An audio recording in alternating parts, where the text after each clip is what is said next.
এতজন আছেন নিয়ে আসি কাহিনী করো মানে কি এগুলো মানুষ কেন এগুলো মানুষ নিয়ে আসে তারা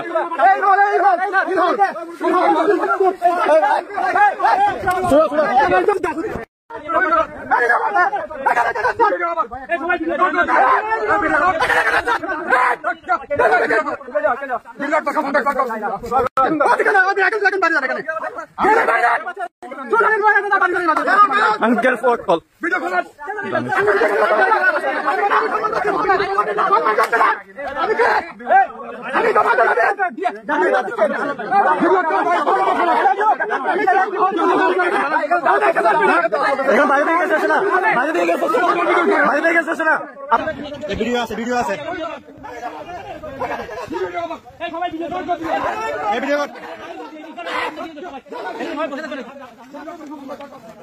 ছাড়া পুলিশ মতো আসে নাকি এরকম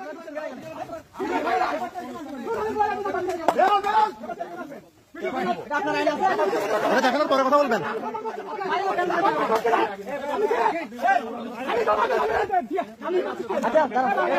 রাতের আধারে জয় বাংলা লেখা আবার কখনো ভোর রাতে ঝটিকা মিছিল করেছিল বিচ্ছিন্নভাবে কিন্তু নতুন করে নিজেদের অবস্থান জানান দেওয়ার চেষ্টা করছে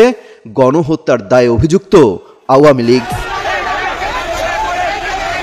ভারতে বসে একের পর এক উস্কানিমূলক বক্তব্য দিয়ে যাচ্ছেন ক্ষমতাচ্যুত সাবেক প্রধানমন্ত্রী শেখ হাসিনা তিনি আবারও দলের নেতাকর্মীদের মাঠে নামার জন্য ফুসলাচ্ছেন দিচ্ছেন একের পর এক অডিও বার্তা ভারতে পলাতক শেখ হাসিনার সেই বার্তা শুনে অনেকে রাজপথেও নেমে আসছেন গেল ২৬শে মার্চ স্বাধীনতা দিবসের দিন ভোরে খোদ রাজধানীর গুলিস্তানে ঝটিকা মিছিল করেছে